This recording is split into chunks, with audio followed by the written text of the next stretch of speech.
So good evening to the folks joining us on Facebook Live for the very first time. The Between the Stripes TV League of Ireland Review Show is live on Facebook. And for those of you watching us later on YouTube, myself, Kieran Burke and Gavin White, the Shelbourne media officer, are going to run through the night's League of Ireland results, and we'll have interviews from this game in Tolka Park where Shelbourne have beaten Longford Town by 1-0. And we'll also have interviews from Richmond Park as well. Gavin, we'll start with the First Division results tonight. Where do you want to start? I suppose we can start here. It was top of the table clash, first v second. A tight game, very tight game. Could have gone either way, chances on either side. Just so happened that Shells took in with 10 minutes to go with a penalty that unanimously was a penalty. A kind of reckless challenge inside the box after a corner.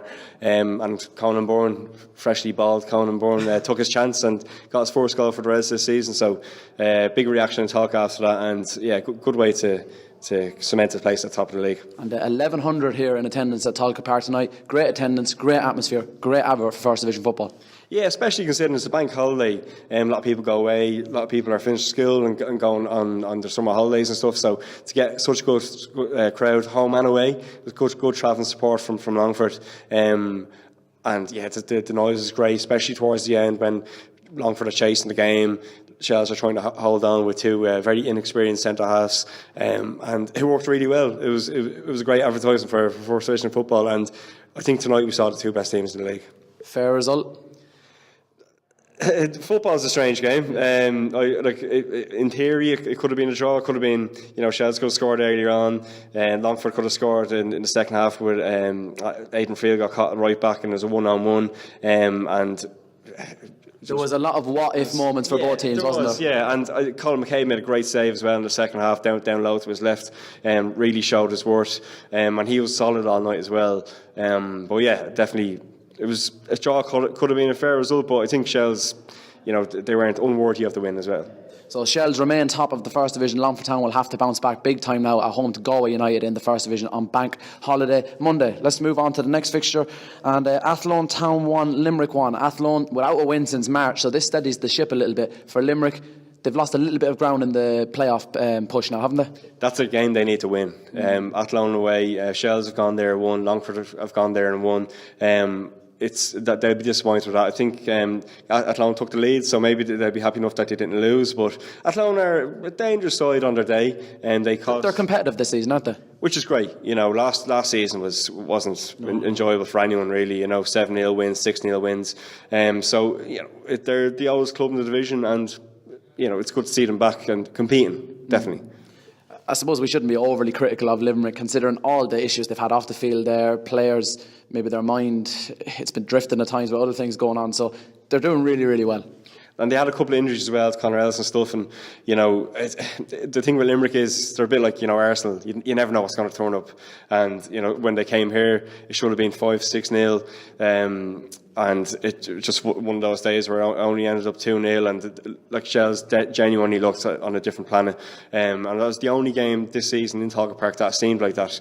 I think Limerick will be finishing 5th or 6th. Yeah, certainly a better performance from Limerick than we've seen from Arsenal in Baku on Wednesday night. So they'll take that, I'm sure. Jamie Doyle, I hope you're listening. We'll move along. Cove Ramblers 1, Bray 0. What a result. It's a surprising result, but also Cove Ramblers came to Tolka Park last week and played very well. Fernandez on the wing is excellent, extremely good pace. Shells went down there, lost 2-1, and the surrounds of St. Colman's Park, the pitch isn't the best. They'll admit it themselves. They've had a couple of injuries resulting from that pitch themselves, but they're a good team. They're competitive. They'll give anyone a game. And Bray are fragile, it seems. A team of individuals, maybe, but they've got a big game against Shelbourne next week on Saturday at 3:00. That's a big game for both teams. Yeah, I say it's a surprise result, but I actually predicted a Cove win on the Between the Stripes LOI podcast this week. Spoke to Stephen Henderson here last week after that disappointing defeat for Cove, and he wrote his team's chances of playoff football off. And I just feel that's probably given them a little bit of freedom now to go out and play without pressure. Maybe it's a little bit of mind games too. Maybe secretly deep down he believes there still is a chance. But for Bray, as you said, big questions to be asked there. They've slipped up in some very, very silly games this season, and they've lost against some of their big rivals like Shelbourne, like Longford. So mentally, do the players have enough in them to challenge? We have to wait and see. But we'll move along to the next fixture. Galway 0, Cabinteely 0. So Cabinteely 3 games without a win now. They're starting to lose a little bit of ground in this title race. I think they might be missing Conor Keeley. He when they played against Shelbourne in Strabrook, he was immense. He was the only reason they didn't lose the game. He's a brilliant centre half, and he's been missing the last couple of games, and I think that's where they've gone wrong. They've been lucky. They definitely were lucky against Shells. They really shouldn't have won that game. I believe up in Longford as well, there was a late winner, and by all accounts, Longford definitely should not have lost that match either. So maybe they're riding their luck a little bit. They're a new team. They've got very inexperienced players. They've had injury woes, but at least they didn't lose tonight. It's a point on the road. Galway aren't a bad team either. Galway got a good result against Longford recently, and they'll be playing Longford again. So I suppose probably wasn't the prettiest on the eye up there named DC Park tonight. And finally in the first division tonight, Wexford 1, Drogheda 2. Wexford took the lead in that one, but Drogheda, they're scoring an awful amount of goals at the minute, and again their firepower tonight has got them out of trouble. I believe, yeah, and when I was up in Wexford recently, they're good going forward. Maybe a good bit to be improved on at the back, but going forward they're always going to pose a threat, and I think that's not a bad result for Drogheda. They're going away from home and going under the radar slightly. A lot of people aren't talking about Drogheda. They're talking about Shelbourne, Longford, Bray. Not a lot of talk about Drogheda. They're a good team. We played them up. Shelbourne played them up in Drogheda a good few weeks ago. It was a tight game, a little bit like tonight. Very tight. Very few chances. They've got some good players there. Jake Hyland, Sean Brennan, good players. Very good manager. Chris Lyon scoring a lot of goals. They may have had an injury as well to one of their strikers recently, so that maybe will set them back a little bit. But there's some big games coming up, and I guess we'll know their mettle then. But definitely contenders. So we're moving on to the Premier Division results. You're watching the Between the Stripes TV League of Ireland Review Show. We're live on Facebook, and for those of you watching us on YouTube, we have interviews coming up from Tolka Park with Neil Fenn and Ian Morris, and we also have interviews from the game in Richmond Park tonight, so hit the subscribe button. Moving on to the Premier Division, Dundalk ran out comprehensive winners 4-0 against Sligo.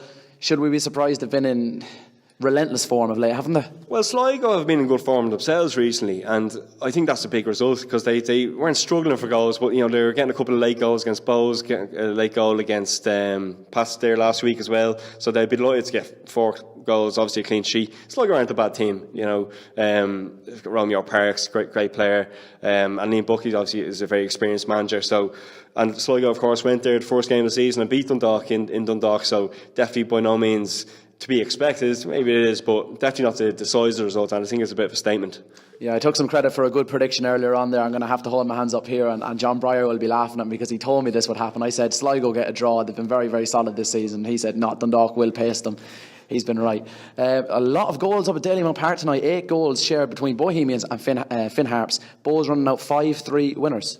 Sounds like the punters got their entertainment anyways. But obviously Bows would be delighted scoring 5 goals. They recently lost Indy Corcoran to an injury, as well as Lewis and Pender, obviously their captain and very experienced player. So they've got good strength and depth with young players or excellent comfort St. Kevin's and stuff. They might be disappointed to concede 3 goals. It was 2-2 all at one stage before it went back to 4-2. But they needed a win. Definitely needed a win after a couple of definitely a bad run, but they're still, I believe they'll still be third, so I think they'll be delighted with where they are at the table, and they've gotten a couple of Dundalk games out of the way, and I believe they will have Shamrock Rovers very soon. That'll be another massive derby. As for Harps, they should take encouragement from going to a place like Dalymount Park, getting 3 goals, making it competitive, and with this a lot of talk about UCD losing a lot of players potentially at the moment, Harps, they're still right in the mix to stay up in this division, and that's all you can ask from a team with such a small budget. Obviously still a part-time team playing in a league that's dominated by full-time outfits. So finally tonight, St. Pat's 1, Cork City 1. I think Cork will be kicking themselves to concede a 90th minute winner, but it was definitely massive for Pats not to lose tonight. They've had some questionable enough results recently. Just keeps them in the mix for European football. Barely. Going by their performances recently, I think they'll be struggling to go up against Bowes. Bowes went to Inchicore a few weeks ago, played them off the pitch, but Bowes were very unlucky to draw that game. So I think there'll be questions asked in Inchicore because they've got an extremely good squad. Theoretically, very People good were talking about them as outside title contenders at the start of the season. Do you feel Harry Kenny might be under some pressure there? The support, from speaking to Pat's supporters, they don't seem overly happy with not just the results, but the style of play is something that's been brought up a lot at Inchicore. They've got a lot of really good attacking players, and I don't really understand how they're struggling to score goals so much. I watched them in pre-season. They've got good players. Reece McCabe is a very good footballer. There should be more goals coming out of that team, 100%. Maybe it is the style, maybe it's the system, but there's definitely questions asked. They need to get a couple of wins under their belt because at the moment they're underachieving 100%. Gavin, been an absolute pleasure having you on. Thanks very much for joining us. Before you go, you're a Liverpool man. I'm a Spurs man. Big game tomorrow. Give us your prediction. I just feel Spurs have nothing to lose here, and even though Liverpool have already showed that they can deal with pressure, anything could happen. Liverpool are the better team, but on the day, I think it depends on whether Harry Kane starts. If Harry Kane starts, Liverpool will win it. Really? Yeah, because I think Harry Kane coming off the bench could be going into extra time. He'll be more of a threat then, and if he goes off after 20 minutes, 30 minutes, it's a big blow to them. Mentally, they're losing this player, but both teams are excellent. Both teams have showed that they can do the impossible. So I think it's set up for an amazing final, unlike last Wednesday in Baku. That was atrocious. But I think I'm really looking forward to it.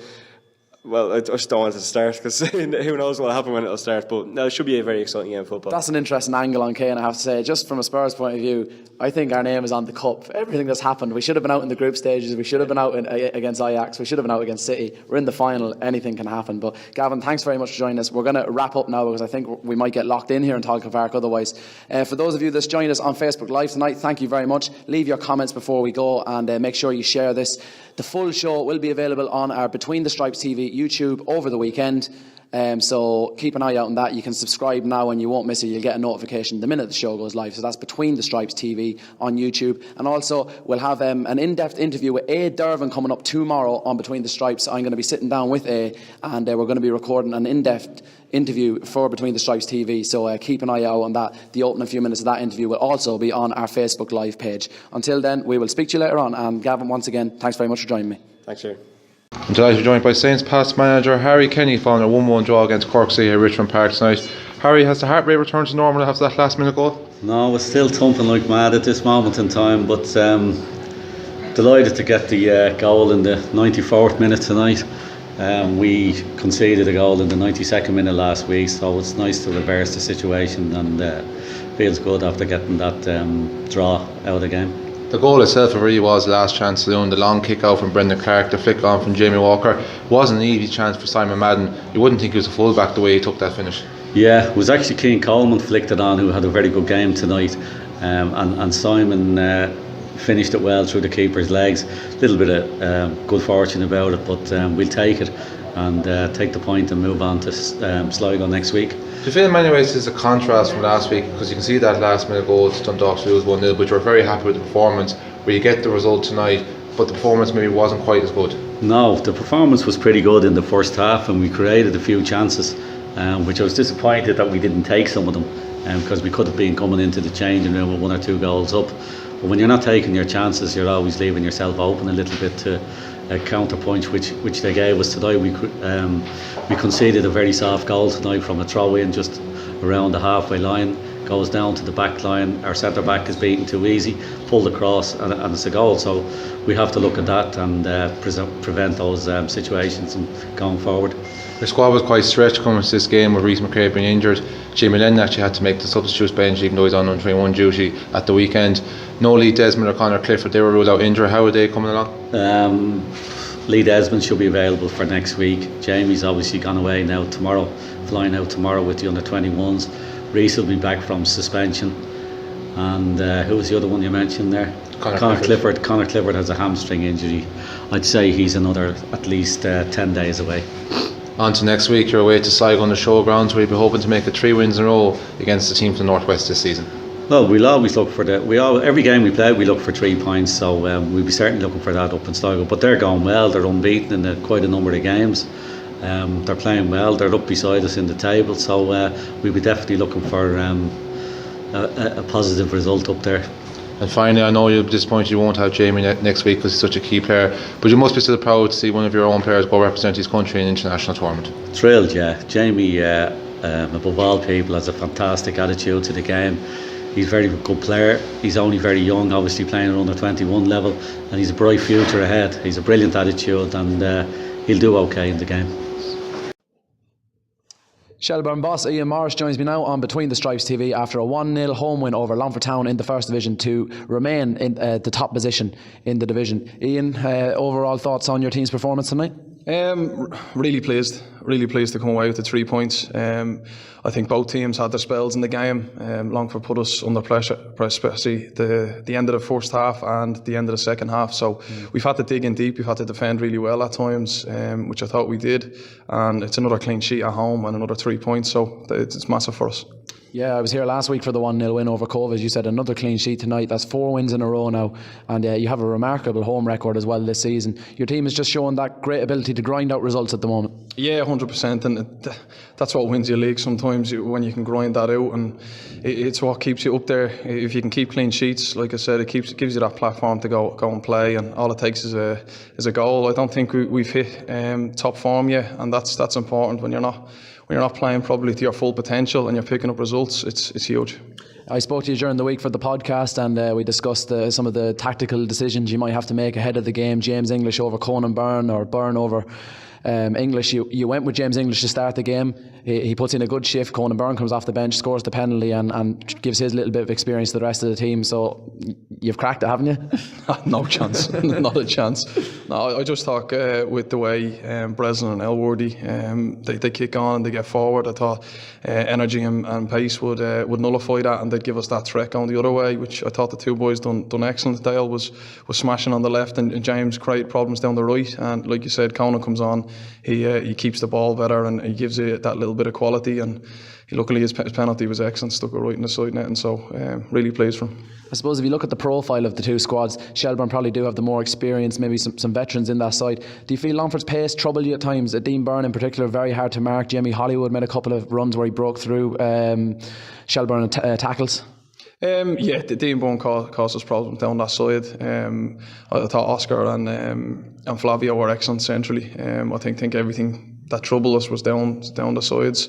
Centrally, I thought we were strong. I thought young Ave Dervin was excellent. I thought him and Shane Farrell had a really good battle in the middle of the pitch.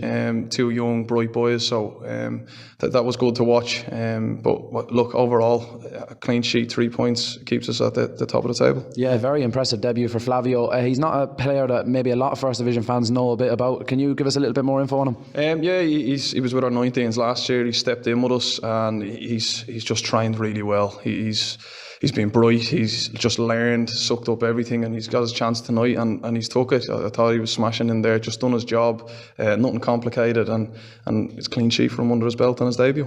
And it's Bray Wanderers up next, an away game, tough one. Obviously Bray are another team everyone's marked as maybe promotion contenders, so looking to keep the form going now. Yeah, 100%. It's tough going out to the Carlisle. Good side, they've a lot of players that can hurt you. The pitch is in fantastic condition out there as well, so looks to be another good game.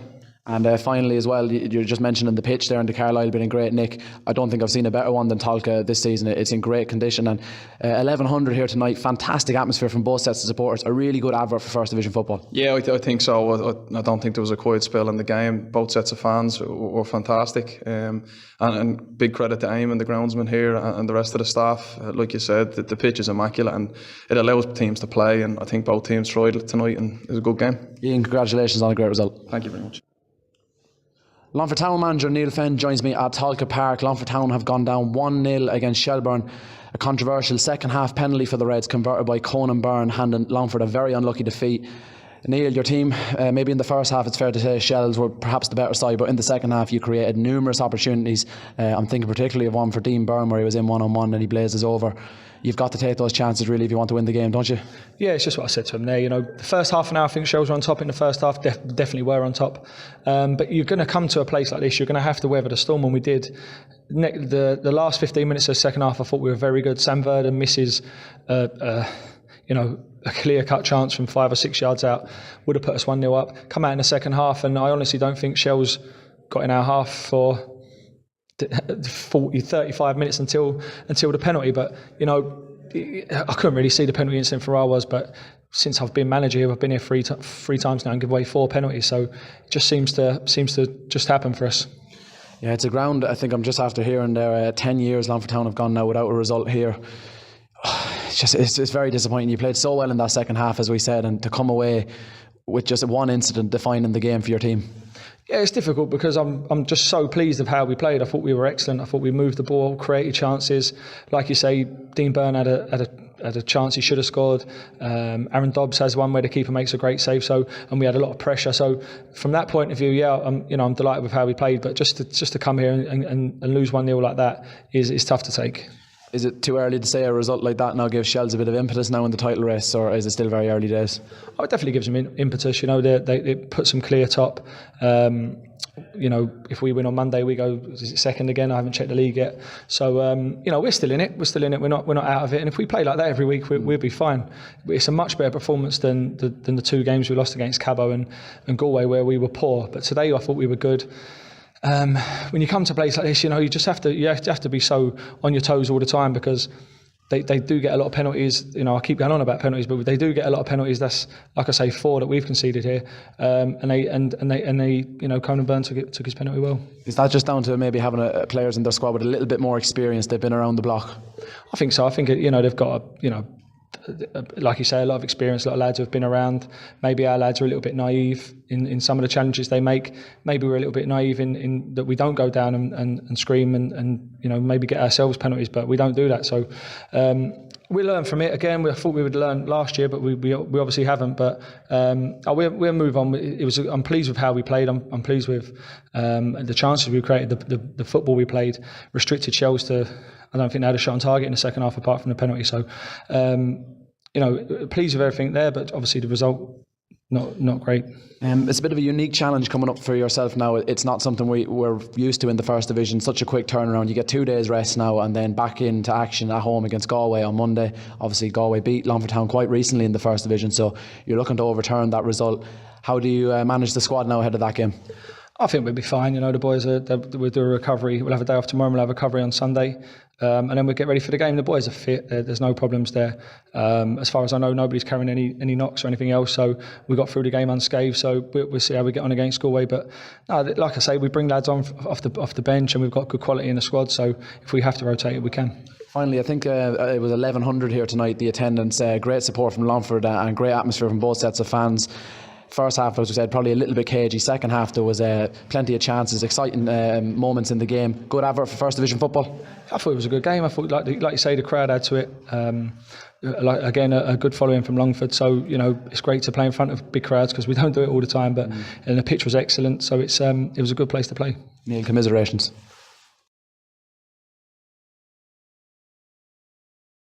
I'm delighted you're joined by Paul Nealon from Irish Fans TV to talk about this week's topic for Between the Stripes TV of the midsummer break, which is coming up in 2 weeks' time. Paul, we see a lot of fixture congestion, and of course it's even more hampered by the Toulon tournament coming up. What's your stance on this midsummer break that's coming up? It seems to be the same thing every year. There's always some sort of problem where fixtures are just constantly getting rearranged. There's no organisation in regards to the league's games, and I think teams are suffering from it. Players are starting to hit good form now. The matches are getting postponed because of these types of things. Obviously it's good in a sense that there's under 21s players and that getting called up, James Talbot getting called to the senior squad. That's obviously nice, but the realistic terms of it is the fact that there's not enough players that are realistically being called up to postpone the game, in my opinion, although the clubs that have the players probably argue that fact. I mean, you look at El Bazzetti, Ferrugia, I know he's injured now, but these types of players are classy. A lot of teams are going to suffer without them, obviously Talbot as well, but I'm not a huge fan of it. I know Declan Devine's been quite vocal about it as well. I'd probably have to just. I thought he was spot on in what he said. Personally. The people who come up with the fixtures argue so you're giving out there's too many fixtures first half season. Now you've got the balance with the break in the second half season, and they will say well managers are still giving out. Yeah, well, I just think that the players themselves, maybe except for Pat Hoop, and he seems to be a fan of it because he tends to do well himself personally. But other than him, I haven't really heard any players actually, be happy at the fact that Friday, Monday, it's quite congested even for ourselves, and we're getting content out or whatever. It's hard because we're trying to attend a game, and obviously we tend to mostly hit with Dublin games or whatever. But if you even wanted to try and sort of just go for the day to, I don't know, Waterford or Cork or somewhere like that, it's hard to do because you're constantly going in between the two counties, you know what I mean? And it's just, I just find it difficult getting around to games, especially with that's so close, such closeness, I suppose. It's hard when I just think it must be hard, even harder for fans of the clubs that want to follow their team week in, week out. People work Monday to Fridays, you know what I mean, as well. Want to have it on a weekend or something, Midweek fixtures and fixture congestion pile-up didn't seem to be a problem when it was a 12-team Premier Division. The question again, if something wasn't broken, why fix it? Absolutely, yeah. I mean, look, it is what it is, and they're trying different things out at the moment. It's even the same with, they were even trying to do like a new project in terms of the grassroots, and that doesn't seem to be working out. They seem to be switching back to the old way now as well. It seems to be a constant thing. They're just trying different things out. As you said, if it's not broken, don't fix it. But you have to look at both sides of it as well. I don't know how I feel about that one, but it's just tough. I think there's a restructure now. Obviously, they're trying to sort out a new future for the association and stuff like that, and it'd be interesting to see how that goes, because that will be really how it determines what happens with the league and stuff like that. I think having someone like Stephen McGuinness who knows the league will help, and have a much bigger say in what goes on in the future. So hopefully that changes things up. Finally, could two possible suggestions be? We have a pretty long, close season. It is for 4 months. Could we look at extending the season? I know there's a problem with players' contracts. And could we possibly do in the Premier Division as we do with the First Division and only play 3 series of fixtures? Say that again, sorry. There could be two possible solutions to this problem. Maybe instead of a 4-month off season, try and look to extend the season. I know there's going to be a problem with players' contracts, or possibly as they do with the First Division, just 3 series of fixtures. I'd say probably extended, because you talk to many of the players and they complain about not having enough money to get them over Christmas. They have to get part-time jobs over Christmas because the money, maybe that extended break will take them in over Christmas, you know what I mean? So maybe that's something to look at, because as I say, players struggle around November time when the league stops, and then obviously we have the cup final, but other than that there's a big long break,